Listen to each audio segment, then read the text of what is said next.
السلام علیکم ورحمۃ اللہ دوستو، یہ chief justice supreme court of Pakistan قاضی فیض عیسیٰ صاحب نے جو قادیانیوں کے حوالے سے ایک متنازع فیصلہ دیا ہے، اس کے حوالے سے آئیے سنتے ہیں، دیکھتے ہیں کہ بھی ایکچوئل معاملہ کیا ہے اور اس کا حل کیسے۔ معزز سامعین گرامی قدر، جس قضیے کا پہلے خطبے میں ذکر کیا اس کی تفصیل کچھ یوں ہے۔ آج آپ نے بڑے غور سے اس ایشو کو سمجھنا ہے اور سوشل میڈیا کے اوپر اس کا ابلاغ کرنا ہے، اور علماء کی جو ہے علماء کے ساتھ اس قوض میں اور دفاع ختم نبوت میں آپ نے بھی اپنا حصہ ڈالنا ہے، اور علماء کے خلاف سوشل میڈیا کے اوپر وہ لبرل مافیا جو پراپوگنڈا کر رہا ہے اور ایک خاص سیاسی جماعت خامخواہ قاضی فیض عیسیٰ کے فیصلے کے ملبے کو اپنے کندھوں پہ اٹھانا چاہتی ہیں، ان کے باتوں کا بھی آپ نے رد سوشل میڈیا کے اوپر بھی کرنا ہے اور ابلاغ بھی کرنا ہے۔ مقدمہ سمجھ لیجئے، اس حوالے سے دکھ اور افسوس کی بات ہے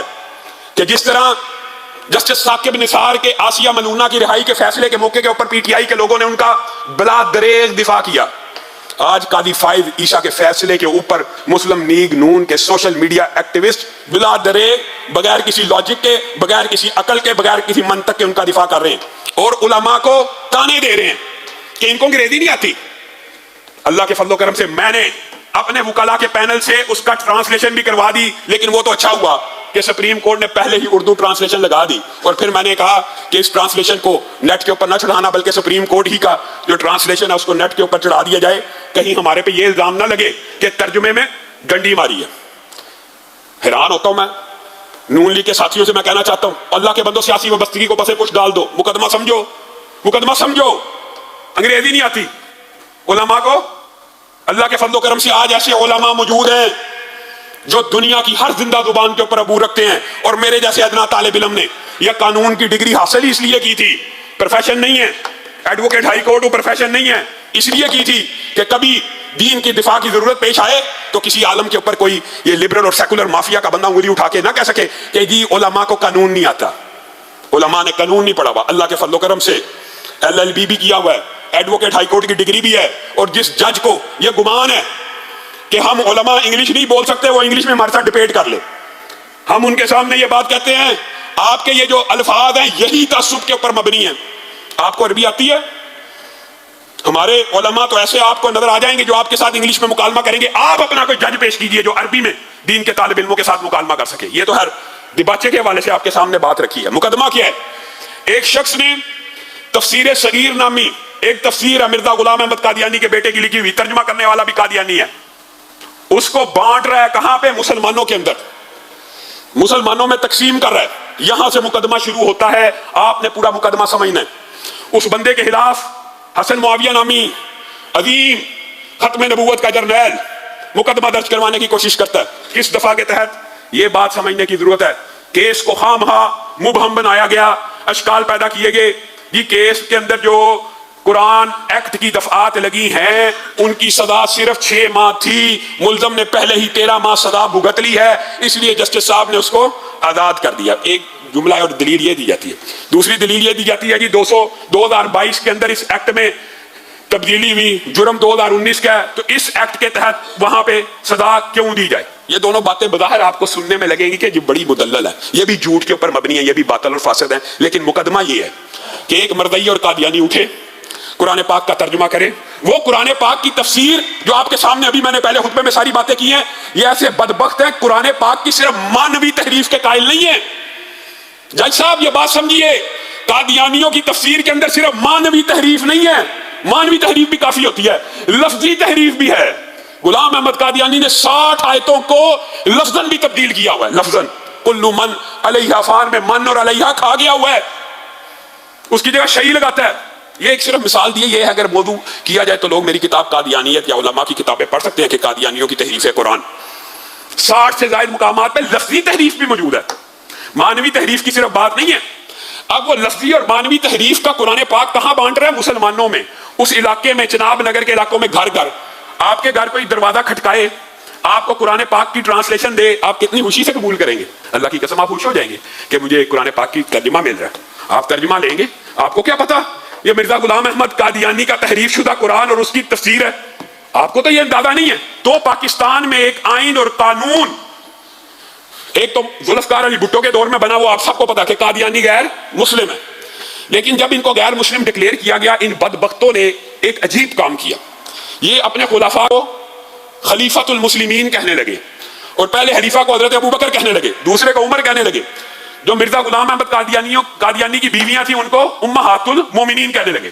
جو غلام احمد قادیانی کے ساتھی تھے ان کو صحابہ کہنے لگے. علماء کو بڑی تشویش ہوئی کہ ہم نے ان کو کافر تو ڈکلیئر کروا دیا ہے اور آئین میں ترمیم تو ہو گئی ہے، لیکن یہ تو اسلامی شاعر کو، اسلامی ٹرمنالوجیز کو اپنی گفتگو میں اور کتابوں میں لکھ رہے ہیں. علماء نے پھر تحریک چلائی، اور 1984 میں ضیاء الحق کے دور میں صدارتی آرڈیننس کے تحت 298C کو اس ملک کا قانون بنا دیا گیا. یہ علماء کی قربانیاں اور محنتیں ہیں. اللہ تعالیٰ ان تمام علماء کی قبروں کو روشن فرمائے اور ان کو کروٹ کروٹ جنت الفردوس میں جگہ نصیب فرمائے. اب 298C پاکستان کے آئین کا حصہ بن گیا 1984 میں. اس دفعہ میں لکھا گیا بات یہاں پہ قاضی صاحب آپ کسی کو گفتگو نہیں کرنے دیتے. آپ کے سامنے وکیل پیش ہو، آپ نے سمجھا یہ مسئلہ بھی سیاسی ہے، خاموش ہو جاؤ، پکڑ کے کمیٹی کے حوالے کر دوں گا، چپ کر جاؤ. آپ کون ہوتے ہیں مقدمہ لڑنے والے؟ یہ آپ کا طرز عمل دین کے معاملات میں نہیں چلے گا. آپ سیاسی وکیلوں کو جس طرح مرضی ہانکتے رہیں. آپ نے 298C پڑھی ہی نہیں.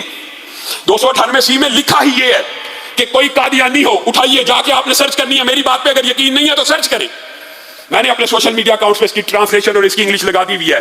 آپ پاکستان کے آئین کی کتاب کھولیں، 298C پڑھیں.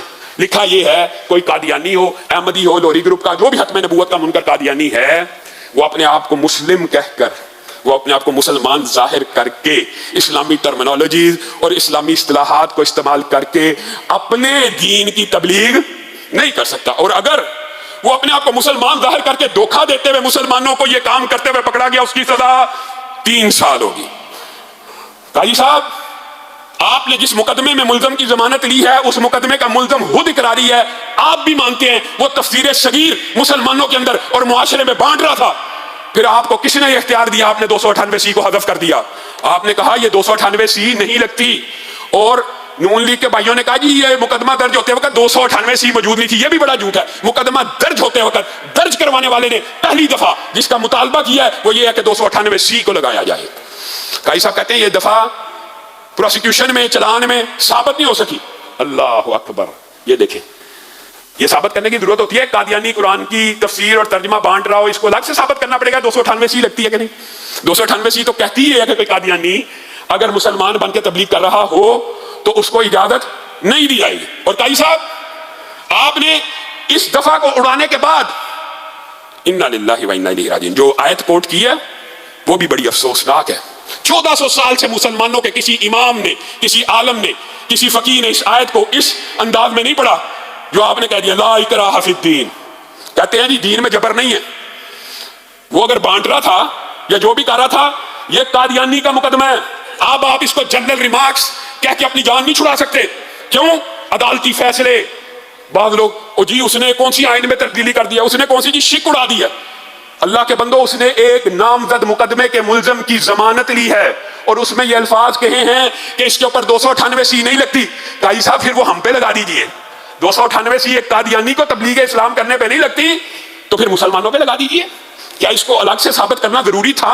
بالکل ضروری نہیں ہے. آپ نے لکھا ہوا تفسیر صغیر بانٹ رہا ہے 298C لگتی ہے. پھر دوسری بات جو مدعی مقدمے نے اس مقدمے کے اندراج کے وقت کی کہ اس کے اوپر 295B لگائی جائے. 295B ڈیفائلنگ ہے جو آپ کے سامنے رکھا کہ قرآن پاک کے اندر مانوی تحریف کرنا، اور پھر مانوی نہیں لفظی تحریف کرنا. جو بندہ جان بوجھ کر قرآن پاک کے حرف آیتوں میں سے کھا جائے یا قرآن پاک کی ٹرانسلیشن وہ کرے. قاضی صاحب آپ کو کیا پتا یہ والذین یؤمنون بما انزل الیک وما انزل من قبلک کی تشریح کرتے ہوئے تفسیر صغیر میں یہ بدبخت لکھتے ہیں اس سے مراد مسیح موعود ہے. ومبشرا برسول یاتی من بعد اسمہ احمد سے مراد وہ کہتے ہیں مرزا غلام احمد قادیانی ہیں. آپ پھر بھی اس کو مانوی اور لفظی تحریف نہیں مانتے. مدعی مقدمے نے کہا 295B لگے گی کہ قرآن پاک میں تحریف کا بھی مجرم ہے اور 295B لگنی چاہیے. قاضی صاحب نے اس کو بھی اڑا دیا اور اس کی سزا آپ کو پتہ کتنی ہے؟ 10 سال سے لے کے عمر قید تک.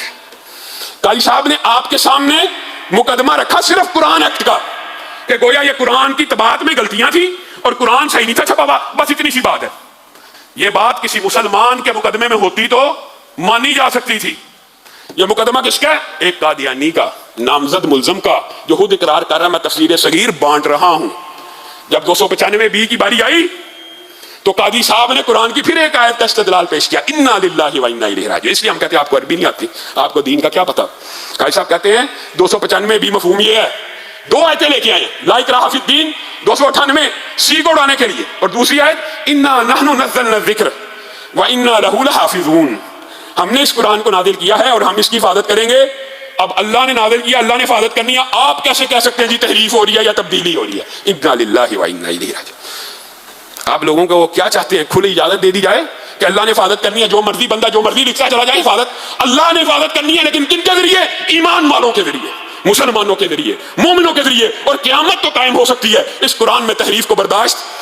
یہ ہے وہ انا نحن نزلنا الذکر بل هو آیات بینات فی صدور الذین اوتوا العلم۔ پوری دنیا سے یہ نسخے اٹھا بھی لیے جائیں تو یہ زندہ دھڑکتے ہوئے دلوں میں ایسی محفوظ ہوگی کہ دوبارہ لکھ لی جائے گی، ایک حرف بھی تبدیل نہیں ہوگا۔ یہ مانی قاضی صاحب، یہ مطلب نہیں ہے کہ اللہ نے حفاظت کی قسم اٹھائی ہے تو قادیانیوں کو تحریف کی اجازت دے دی جائے۔ آپ نے یہ مفہوم لیا، پھر آپ نے آرٹیکل 20 کا حوالہ دیا، ظلم کی انتہا ہے، ظلم کی انتہا ہے۔ مقدمہ کس کا چل رہا ہے؟ قادیانی کا۔ ضمانت کس کی ہو رہی ہے؟ کیس کس کا؟ ایک قادیانی کا۔ اور وہاں پہ آرٹیکل 20 کے حوالے دے کے کہا جا رہا ہے ہر مسلک، ہر گروہ، ہر فرقے کو ان کے مذہب کو پھیلانے کی، ان کے مطابق ابلاغ کرنے کی، عبادت گاہوں کی اجازت ہے۔ قاضی صاحب، آپ ڈیفائنڈ میٹرز اور ڈیسائیڈڈ میٹرز کے اندر ایک نیا دروازہ کھولنا چاہتے ہیں۔ پاکستان کے آئین میں لکھا ہے ہر اقلیت کو، ہر غیر مسلم کو، عیسائی ہو، یہودی ہو، کوئی بھی مذہب کا ہو، اس کو اس کی مذہب اور دین کے مطابق زندگی گزارنے کا حق حاصل ہے، مانتے ہیں۔ لیکن یہ مقدمہ ایک قادیانی کا ہے، اور قادیانیوں کے بارے میں اس آرٹیکل میں ایک استثناء لکھا گیا ہے، اور یہ فقہ کے اور قانون کے طالب علم جانتے ہیں عموم کو خصوص پہ فوقیت نہیں ہوتی۔ ایک عمومی قانون ہے، اس کے بعد ایک خصوصی قانون ہے، 298 امتناع قادیانیت قانون ہے، اسی آئین کا حصہ ہے کہ قادیانی کو مسلمان بن کے اجازت نہیں ہے۔ آپ نے اس کو پسے پش ڈال کر یہ کہہ دیا کہ سب کو اجازت ہے۔ گویا آج کے بعد کوئی بھی قادیانی کوئی کتاب چھاپے، مسلمان بن کے لوگوں میں بانٹے، آپ کا فیصلہ۔ یہ جو بات نون لیگ والے اور بعض کم عقل کر رہے ہیں نا، یہ جی شک تو نہیں نا بدلی، صرف مقدمے میں سے دفاعات اڑائی ہیں۔ یہ جو مقدمے میں سے دفاعات اڑائی ہیں، سپریم کورٹ کے فیصلے بذات خود قانون بن جاتے ہیں، یہ عدالتی نظائر ہوتی ہیں، یہ سائٹیشن ہوتی ہیں۔ کل کو ہر مقدمے میں یہ فیصلہ پڑھا جا سکتا ہے کہ قادیانی کے اوپر 298 سی نہیں لگتی۔ اگر قادیانیوں پہ نہیں لگتی تو مسلمانوں پہ لگا دی جائے، یا تو اس قانون کو ختم کر دیں اگر آپ کو اس قانون سے اتنی چڑ ہے۔ اور بات آئی ہے ضمنی طور پہ تو اپنے دکھ کا اظہار کرنا چاہتا ہوں۔ قاضی صاحب، آپ کے بارے میں علماء دین کے خیالات بڑے عمدہ تھے کہ آپ اللہ رسول کی بات کرتے ہیں، لیکن گزشتہ ایک برس میں جس قسم کے آپ کے مقدموں میں ریمارکس ہیں، ہم نے پہلے اس بات کو صرف نظر کیا اور آج ہم پچھتا رہے ہیں کہ ہم نے اس وقت آپ کی گرفت کیوں نہیں کی۔ آپ کے پاس ایک حافظ آیا، حافظ قرآن، آپ نے اس کو کہا آپ نے حافظ کیوں لگایا ہوا ہے؟ آپ لوگوں کو دکھانے کے لیے حفظ کرتے ہیں، حافظ نہ لگایا جائے۔ قاضی صاحب، آپ نے کبھی کسی وکیل کو تو نہیں کہا ایڈوکیٹ کیوں لگایا ہوا ہے؟ کسی جج کو تو نہیں کہا جسٹس کیوں لگایا ہوا ہے؟ ایک قرآن پڑھانے والا قاری ہے، وہ اپنے ساتھ قاری نہ لگائے؟ ایک ڈاکٹر ہے، وہ پی ایچ ڈی کی ہے، ڈاکٹر نہ لگائے؟ ایک ٹیچر ہے، اس کے بعد ڈگری ہے، وہ پروفیسر نہ لگائے؟ حفظ قرآن سے بڑی سعادت کیا ہے؟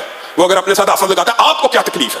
آپ کے یہ ریمارکس بھی درست نہیں۔ پھر آپ کے سامنے ایک بینچ بنانے کی سفارش کی گئی، آپ نے کہا مجھے سمجھ نہیں آتی کہ حفظ قرآن کے 20 نمبر کیوں رکھے گئے۔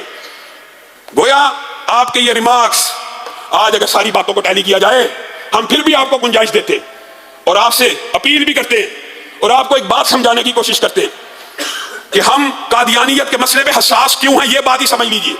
قاضی صاحب، یہاں پہ میں کھڑے ہو کے کہوں کہ میں سپریم کورٹ کا جج میں ہوں، آپ نہیں ہیں، آپ میری بات مان لیں گے کہ اس کو آزادی حاصل ہے، یہ جو مرضی کرے؟ میں کہوں جی چیف آف آرمی سٹاف میں ہوں، کل سے مانی جائے گی؟ میں صدر پاکستان ہوں، میں وزیر اعظم ہوں، میں ایم این اے ہوں، میں ایم پی ہوں، دنیا کے ٹگے ٹگے کے یہ چھوٹے چھوٹے عہدے اگر کوئی بندہ کلیم کرے، اس کو کہا جائے گا یہ جعل سازی کر رہا ہے، دھوکہ دے رہا ہے۔ ایک پولیس کانسٹیبل کی وردی پہن کے کوئی پھر رہا ہو نا جیلی، اس کو پکڑ کے اندر دے دیا جاتا ہے۔ اور نبوت اور رسالت آپ کے لیے اتنا ہی چھوٹا منصب رہ گیا کہ کوئی شخص یہ کہ میں نبی ہوں اور میں رسول ہوں، اور جی میں مسلمان ہوں، پھر بھی مسلمان ہوں۔ رسول اللہ کے بعد کوئی نبی ہو سکتا ہے، پھر بھی میں مسلمان ہوں۔ قیامت تو آ سکتی ہے، ایسے بندے کو مسلمان تسلیم نہیں کیا جا سکتا، چاہے آپ آرٹیکل 20 کہیں، 30 کہیں، دنیا کے سارے آرٹیکل جمع ہو جائیں۔ اگر ایک بندہ یہ کہے گا کہ رسول اللہ کے بعد بھی کوئی نبی ہے، تو قیامت تو آ سکتی ہے رسول اللہ کے بعد نبی، اور قیامت تو آ سکتی ہے اس کو مسلمان تسلیم۔ ہاں سنیں ہمارا مقدمہ، اگر آپ چاہتے ہیں کہ ان کو یہ ساری آزادیاں حاصل ہوں تو پہلے ان سے منوائیے کہ یہ اقلیت یہ غیر مسلم ہے. آپ چاہتے یہ ہیں کیسے دھوکے. اچھا لبرل اور سیکولر لوگ بھی بھانت بھانت. جی علامہ صاحب آپ کو کیا مسئلہ ہے جب ایک بندہ خود کو مسلمان کہہ رہا ہے؟ اب بات سمجھیں خود کو مسلمان کہنے میں مسئلہ کیا ہے؟ آپ کو کیا مسئلہ ہے میں پاکستان کا وزیر اعظم اپنے آپ کو کہہ رہا ہوں؟ آپ کو کیا مسئلہ میں بھی ایک الگ سپریم کورٹ لگانا چاہتا ہوں؟ آپ کو کیا مسئلہ میں بھی اپنے قتل کے فیصلے اپنے گھر کے اندر کرنا چاہتا ہوں؟ آپ کو کیا مسئلہ؟ کیا یہ معاملہ اس طرح ڈیل کیا جائے گا؟ کیا کوکو کولا کی عام دنیاوی کمپنی، سیکولر اور لبرل لوگ اس بات کو نوٹ کریں، کوکو کولا کی کمپنی کھلے، اس کے سامنے ایک بندہ کہ میں نے بھی کوکو کولا کی کمپنی کھول لیا، کھلنے دی جائے گی؟ آپ کہیں گے اس کو آزادی ہے، اس کو بھی آزادی ہے، اس کا بھی فریڈم ہے. کہیں گے اسلام کا مسلمہ اجماعی قانون ہے کہ رسول اللہ کے بعد نبی نہیں ہے، اور رسول اللہ کے بعد جو نبی کو مانے گا وہ مسلمان. پھر بھی آپ کہیں نہیں مسلمان ہے، نہیں مانا جائے گا.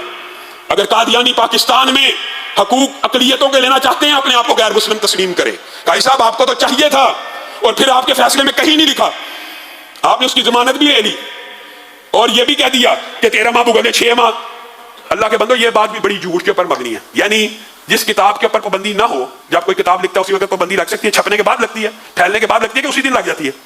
اگر آج ایک بندہ اٹھے اور ایک کاغذ پہ لکھے اور ایک پمفلٹ لکھے میں اللہ کا رسول معاذ اللہ میں نبی ہوں، تو اس کو یہ کہہ کے آپ چھوڑ دیں گے کہ اس پمفلٹ کے اوپر ممنوع کتب کا ایکٹ نہیں تھا، یہ ممنوع کتاب کی لسٹ میں شامل نہیں، یہ پمفلٹ ممنوع کتاب کی فہرست میں شامل نہیں. کیسی عقل کے اوپر پردہ ہے. آپ نے یہ بھی فیصلہ نہیں کیا کہ تفسیر صغیر جو یہ چھاپ کے بانٹ رہا تھا اس کی کاپیوں کو تلف کر دیا جائے، اس کی کاپیوں کو حذف کر دیا جائے، اس کی کاپیوں کو واپس لے لیا جائے. آپ نے کھلی چھوٹ دے دی ہے. انا للہ و انا الیہ راجعون. اس مقدمے کو نون لیگ والے میرے ساتھی سمجھیں اور ہاں اس قیدی کے فیصلے کو اپنی گردن کے اوپر نہ ڈالے. اللہ رب العزت جو کہا گیا جو سنا گیا اس کو سمجھنے کی توفیق عنایت فرمائے. ہمارے ایک بڑے قریبی ساتھی اور دوست محترم مولانا شکیل الرحمان ناصر صاحب، آپ سب ان سے آگاہ ہیں، ہم ان کمیٹی کے بھی ممبر ہیں. ان کے بیٹے کے ساتھ حادثہ ہوا پچھلے دنوں، ڈاکوؤں نے انہیں گولی مار کے شہید کر دیا ہے. انا للہ و انا الیہ راجعون. ہمارے بہت سے نمازی ان کے جنازے میں شریک نہیں ہو سکے، اس لیے انشاءاللہ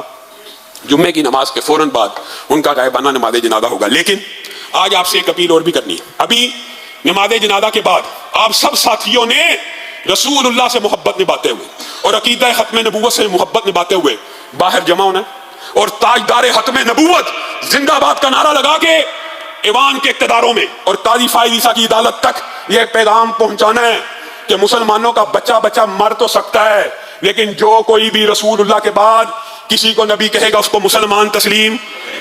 تاجدار ختم نبوت، تاجدار ختم نبوت، تاجدار ختم نبوت. سبحان ربک رب العزت عما یصفون وسلام علی المرسلین والحمد للہ رب العالمین.